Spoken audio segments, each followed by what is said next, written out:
essere.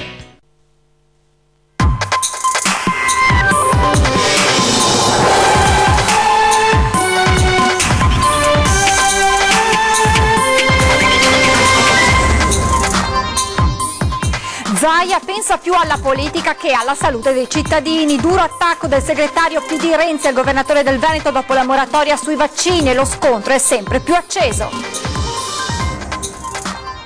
Senza copertura c'è il rischio epidemie, così l'Ordine dei Medici di Venezia in una lettera indirizzata al presidente Zaia ha ribadito l'importanza sul tema vaccinazioni di informare ed educare le famiglie.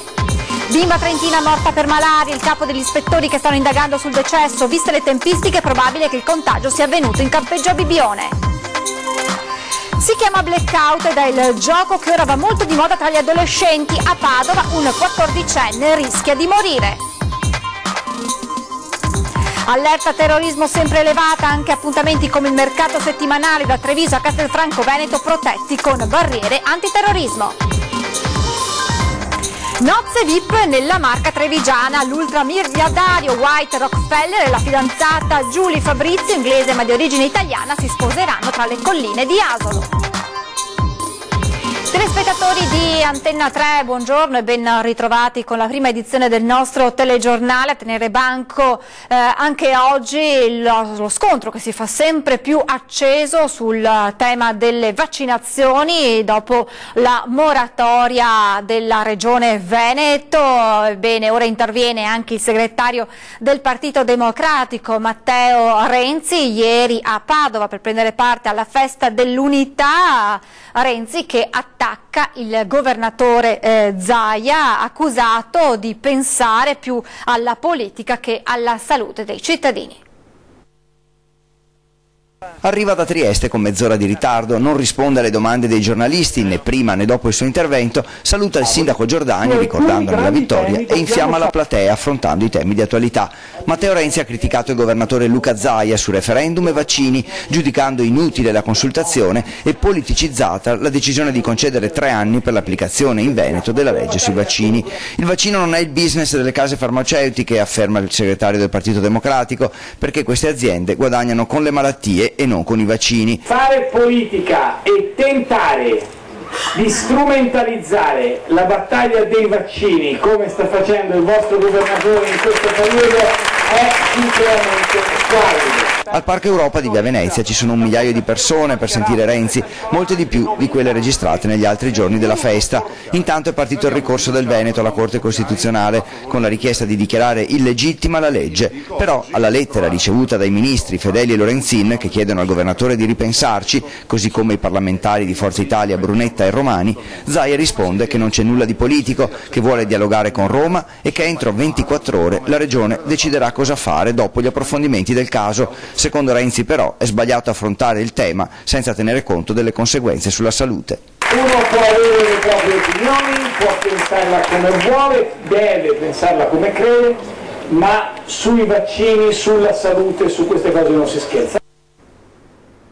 E proprio il governatore del Veneto Luca Zaia sarà ospite questa sera di 20:10 e naturalmente si parlerà in modo intenso di vaccinazioni, con appunto gli attacchi che stanno arrivando da più parti alla moratoria della regione. Sentiremo dunque qual è la posizione, se il governatore vorrà mantenere appunto la posizione, ma poi ci saranno tanti altri argomenti d'attualità che verranno appunto affrontati con il presidente Zaia questa sera nel corso di 20:10.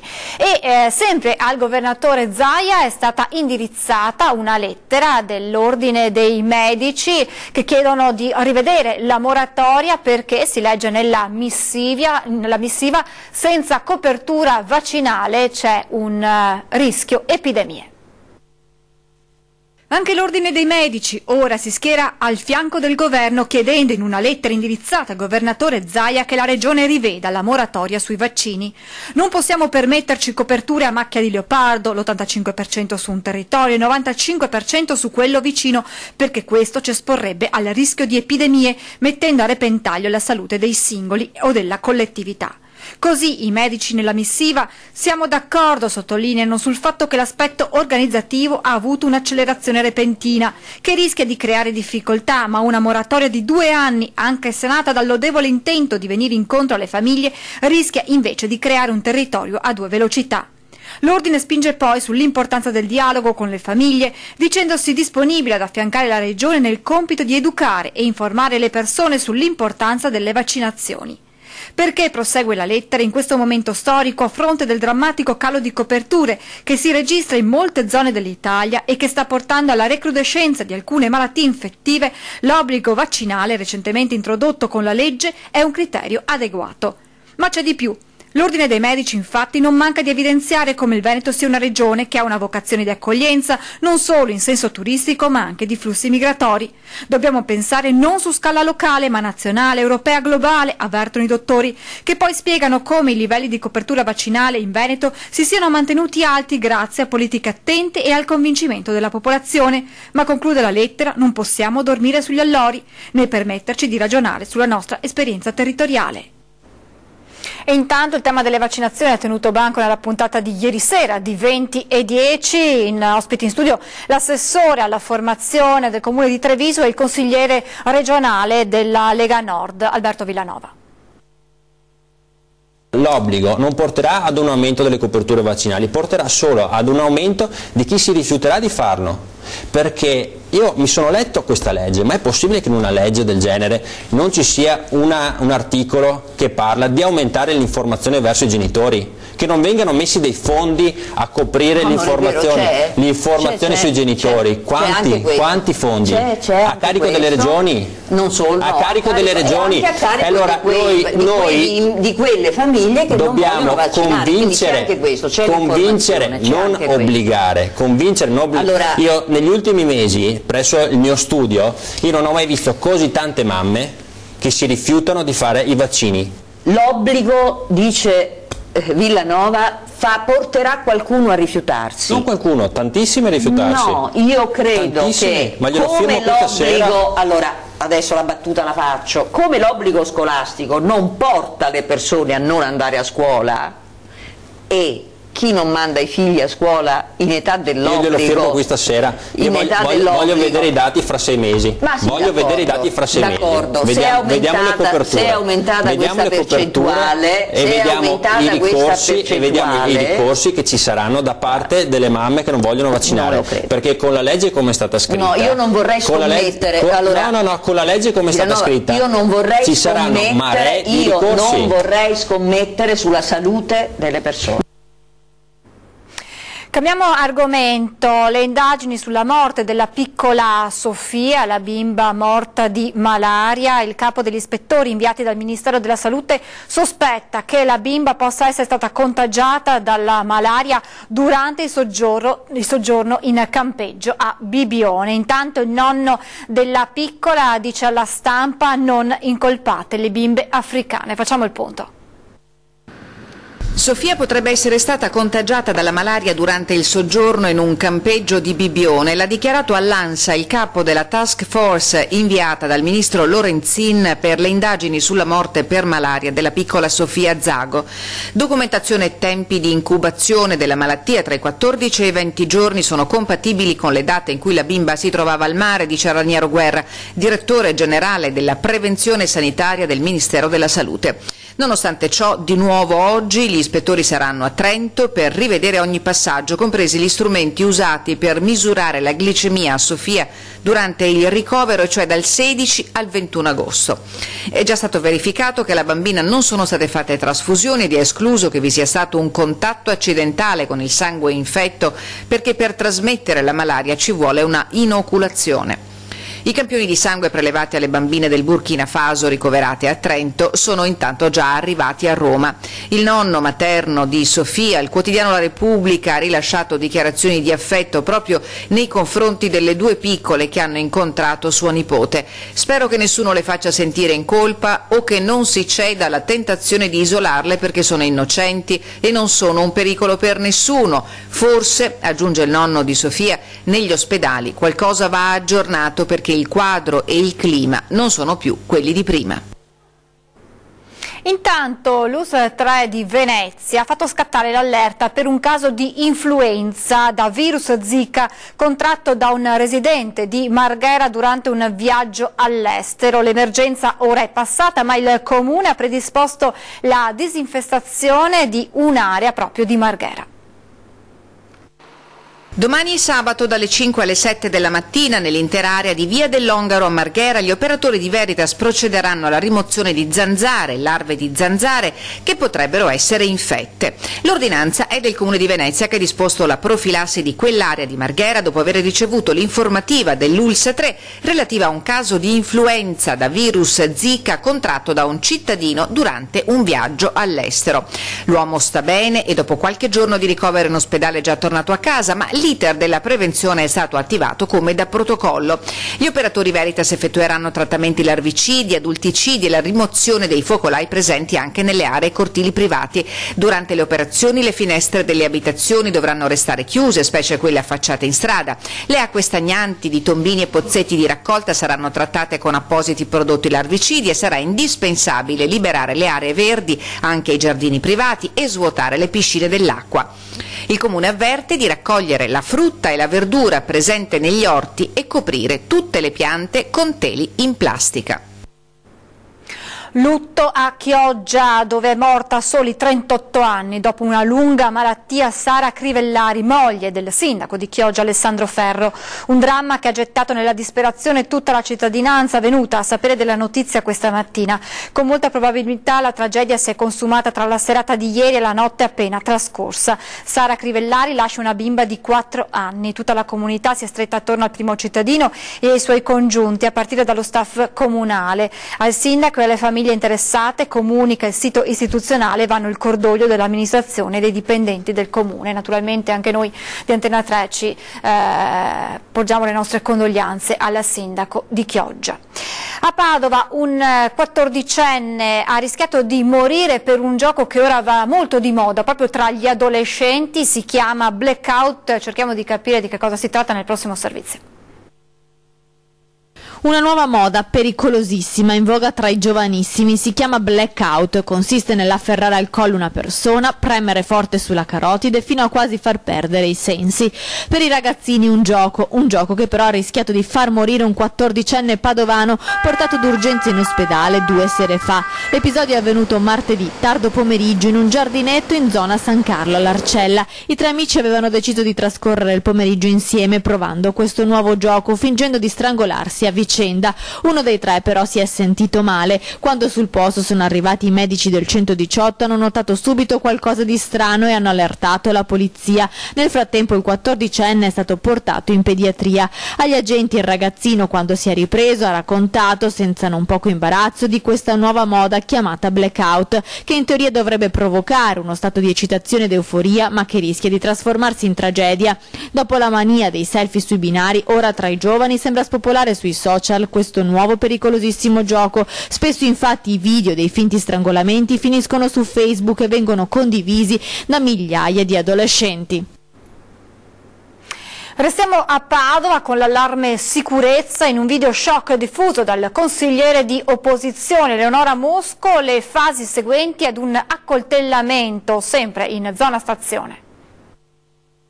Non avrei mai e poi mai voluto pubblicare un video del genere, sono ancora sconvolta. Sono immagini forti quelli che Eleonora Mosco, capogruppo di Forza Italia in Consiglio Comunale, ha deciso di diffondere attraverso il proprio profilo Facebook per denunciare l'allarme sicurezza a Padova. Altre scene in pieno pomeriggio dal Bronx padovano, scrive Eleonora Mosco. Questo è quanto accade in zona stazione. Questo è il biglietto da visita ai turisti firmato dall'assessore alla sicurezza nonché sindaco Sergio Giordani. Nel video, girato con un telefonino da un condominio in via Donghi, si vedono le fasi seguenti all'accoltellamento di un nordafricano al termine di una rissa probabilmente con alcuni connazionali. L'uomo è disteso a terra e perde molto sangue. Pochi istanti dopo sarà trasportato in ospedale in condizioni critiche. Non è la prima volta che l'ex vice sindaco di Padova utilizza i social network per denunciare situazioni di illegalità e degrado che in città, afferma, negli ultimi mesi sarebbero in forte aumento. E anche appuntamenti come il mercato settimanale da Treviso a Castelfranco Veneto saranno protetti con barriere antiterrorismo, se ne è parlato in prefettura. Non solo i grandi eventi come la Dunata degli Alpini o l'Home Festival, anche un doppio appuntamento settimanale, da sempre nelle normali abitudini dei trevigiani, come il mercato di Treviso, ora si dota di barriere per impedire a qualche malintenzionato di farvi irruzione a bordo di auto o furgoni. Ieri, nel corso del Comitato per l'Ordine e la Sicurezza Pubblica in Prefettura, la responsabile dell'ufficio del governo Laura Lega ha chiesto che vengano posizionate adeguate protezioni anche agli accessi di Borgo Mazzini, Piazza del Grano e Piazzale Burchiellati, punti sensibili quando si riempiono di gente che affolla le corsie tra le bancarelle. Presenti al tavolo tecnico il sindaco Giovanni Manildo e il vice Roberto Grigoletto, che hanno a loro volta incaricato la polizia locale di studiare le modalità per mettere in atto il provvedimento, garantendo la sicurezza ma cercando di preservare l'arredo urbano e l'estetica delle due piazze, tanto che lo stesso prefetto Lega avrebbe suggerito di posizionare delle fioriere, belle da vedere ma abbastanza pesanti da costituire un ostacolo alla corsa di camion o furgoni. Ed ora ci colleghiamo in diretta con Vanessa Banzato per le ultime novità sulle indagini per l'omicidio di Lidia Lussia, uccisa a Camisano Vicentino. Buongiorno Vanessa. Sì, una buona giornata dalla redazione di Vicenza. Andiamo subito a Camisano Vicentino. Quando ha ucciso Lidia Lussia con 36 coltellate era capace di intendere e volere. La sua sarebbe stata un'aggressione di impeto, nessuna premeditazione. A questa conclusione sono giunti i periti che hanno valutato lo stato psichico di Mirko Righetto, l'imprenditore di 47 anni accusato dell'omicidio della moglie, l'infermiera colombiana di 37. Una vicenda terribile che ha avuto come scenario la loro abitazione di Via degli Alpini a Camisano, mentre la figlioletta di appena 3 anni stava dormendo al piano superiore.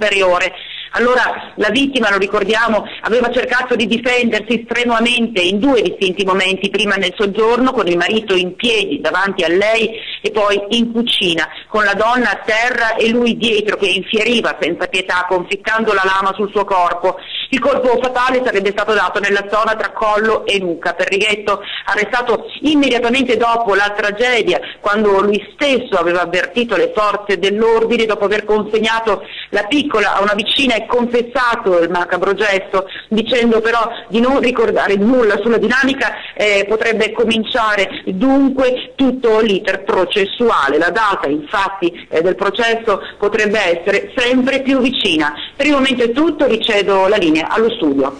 Grazie, buon lavoro a Vanessa Banzato. Andiamo in centro storico a Venezia perché con la fine della stagione estiva migliora la situazione di degrado, ma resta preoccupante quella della microcriminalità, come dimostrato dall'ennesimo episodio. Il video, girato in mattinata e diffuso su Facebook dal leader dei cittadini non distratti, Franco Dei Rossi, ritrae un violento scontro tra 2 gruppi di borseggiatrici di fronte alla stazione ferroviaria. A documentare l'episodio uno dei veneziani della rete di sorveglianza auto-organizzata che in questi giorni sta facendo di tutto per sollevare l'attenzione pubblica sul tema.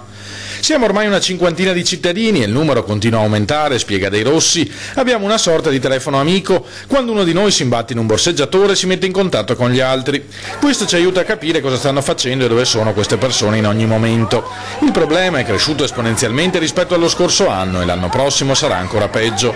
Noi cerchiamo di tenere d'occhio il più possibile queste persone, segnalandole di volta in volta alle forze dell'ordine. Se le vediamo rubare però, conclude, interveniamo direttamente avvisando i malcapitati turisti.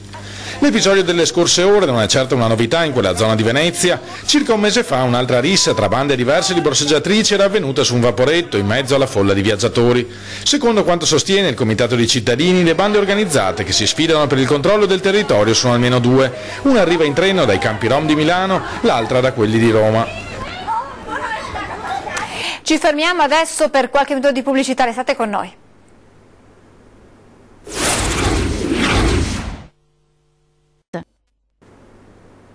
Rieccoci in diretta con la prima edizione del nostro telegiornale. Andiamo in provincia di Treviso, a Casier per l'esattezza, con una segnalazione che arriva da uno dei residenti più battaglieri, Domenico Piccoli, che ha raccolto lo sfogo di alcuni residenti. Perché? Perché sono stati scoperti vestiti abbandonati, molti vestiti abbandonati dai migranti lungo il ciglio della strada. La signora che mi ha chiamato, che abita qui di fronte, veramente ha detto è una indecenza. Non solo si fermano per gettare il materiale, fanno i loro bisogni corporali, naturalmente incuranti delle persone che stanno a guardare. Dipinti come abbisognevoli di necessità, di viveri, di lavoro, di strumenti, di vestiario e tutto, poi vederli abbandonare così capi di corredo che noi li adoperiamo per 10 anni mi fa pensare che è solo una bufala quello che viene detto, che vengono qua per fame, perché se osano buttare via il materiale così vuol dire che fame non ne hanno mai avuto. Ormai sono 2 anni passati che i ragazzi sono qua, io non ce l'ho con loro ma ce l'ho con chi li fa venire, con chi li accoglie e dopo li lascia senza tutela. Restiamo a Treviso con una vicenda che ha del paradossale. Da 2 mesi gli anziani di una palazzina del comune sono senza televisione. Un fulmine infatti ha bruciato l'antenna e non c'è verso di farla riparare. C'è chi senza la compagnia della TV ha tentato anche il gesto estremo. Ormai l'aveva presa, è arrivato in ospedale, ho parlato anch'io con il medico e la stessa versione è questa. Ha preso le pastiglie perché era senza televisione. Cioè uno stava tentando il suicidio? Esatto, sono 2 mesi che sono presi così. Ha del paradossale la vicenda che vi narriamo. Borgomestre, quartiere San Zeno, Treviso. Questa è una palazzina del comune dove vivono 8 famiglie di anziani. Un condominio sociale con persone non autosufficienti ed altre che comunque sono seguite dalle case di riposo cittadine. E da 2 mesi in nessuno degli appartamenti funziona la televisione, che per gli anziani, oltre che strumento di informazione, è soprattutto di compagnia. Con il risultato che dopo 2 mesi di solitudine uno dei condomini ha deciso di togliere il disturbo ingerendo delle pastiglie. E solo la fortuna di un passaggio dell'assistenti e il pronto ricovero ha scongiurato il gesto estremo, e tutto per un impianto di ricezione che un fulmine ha definitivamente messo fuori uso. Allora abbiamo telefonato per far venire fuori quelli del comune e sono arrivati dopo una ventina di giorni. Hanno mandato 2 elettricisti, neanche antennisti, 2 elettricisti che sono saliti, oltretutto non avevano la chiave per poter accedere ai locali. Alle 7 di sera abbiamo dovuto chiamare un assistente domiciliare, soliti casini, eccetera. Finalmente guardano l'antenna e dicono: è rotta l'antenna. Ma questo lo sapevamo anche noi che era rotta l'antenna. Ha detto: bisogna sostituirla. Andiamo e facciamo il rapporto.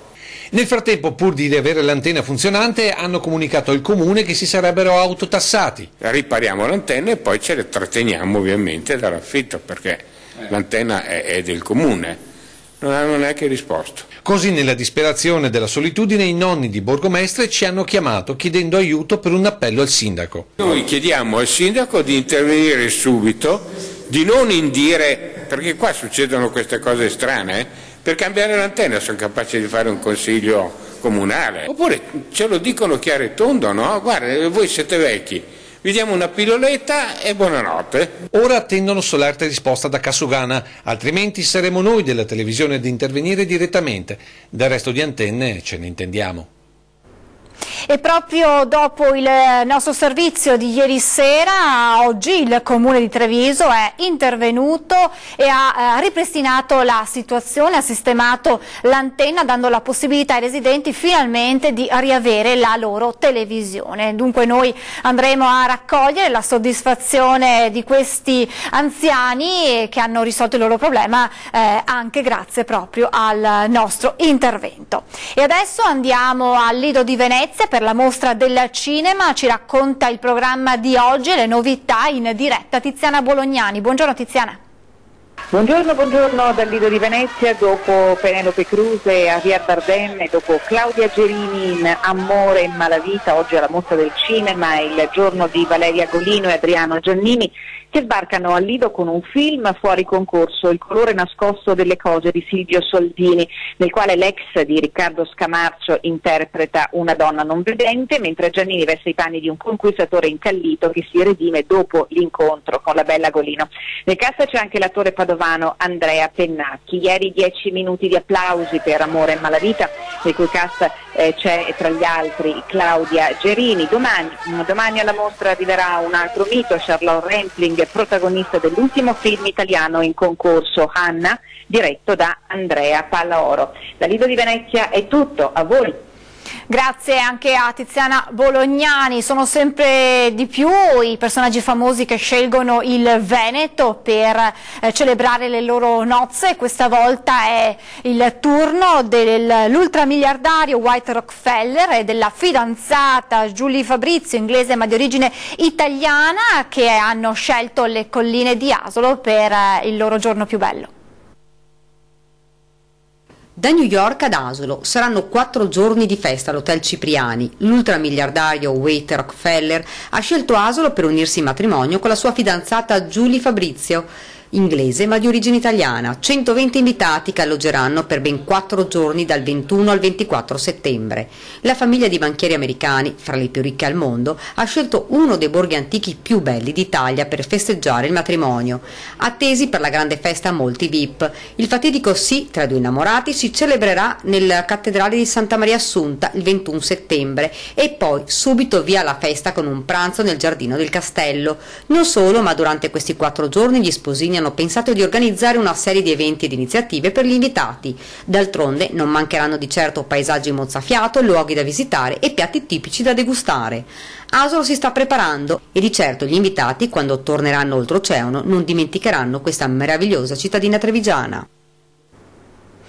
Vi ricordo la nostra rubrica, lo dico d'antenna, per segnalarci problemi di servizi che non riuscite a risolvere. Potete fare le vostre segnalazioni inviando un sms o WhatsApp 351 1755 340 0422 0230 898, invece il numero per lasciare un messaggio in segreteria, e redazione @antena3.it invece per le vostre mail. Lasciateci una descrizione di quello che è il vostro problema, un numero di telefono per contattarvi. Vi ricordo gli appuntamenti con la nostra programmazione: subito dopo di noi puntata di ore 13, si parlerà di giovani e lavoro. Ospiti in studio Giacomo Vendrame, segretario generale della CGIL di Treviso, Alberto Irone, responsabile politiche giovanili lavoro della CGIL, e Rachele Scarpa della rete degli studenti del Veneto. E poi vi ricordo, come già detto nel corso del nostro telegiornale, questa sera puntata tutta da seguire di 20:10, ospite in studio governatore Luca Zaia, si parlerà della battaglia per i vaccini. È tutto per questa edizione, vi lascio le previsioni del tempo, grazie per averci seguito, ci rivediamo questa sera con le edizioni serali dei notiziari di Antena 3. Arrivederci.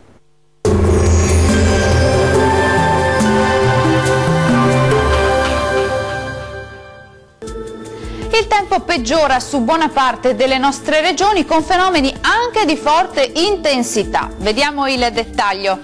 Sul Veneto tempo che peggiora gradualmente a partire dai settori orientali, con l'arrivo di rovesci e temporali possibili su gran parte delle nostre province, ma distribuiti in maniera irregolare e meno probabili su Veronese e Rodigino. Diamo uno sguardo anche alle temperature, le massime risultano essere comprese tra i 22 e i 27 gradi, minime intorno ai 16-20 gradi circa. Condizioni di cattivo tempo anche sul Friuli Venezia Giulia, dove sarà via via più instabile, con rovesci e temporali anche forti e possibili locali grandinate. Temperature massime comprese tra i 21 e i 24 gradi, valori notturni attesi tra 16 e 19 gradi circa.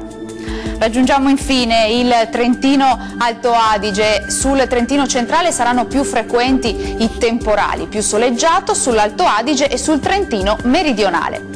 Diamo uno sguardo anche alle temperature, le massime sono attese intorno ai 21-23 gradi, valori notturni previsti sui 14-18 gradi circa. Il mare sarà poco mosso sulle coste e mosso al largo, i venti moderati orientali. Dal meteo di Antena 3 è tutto, arrivederci.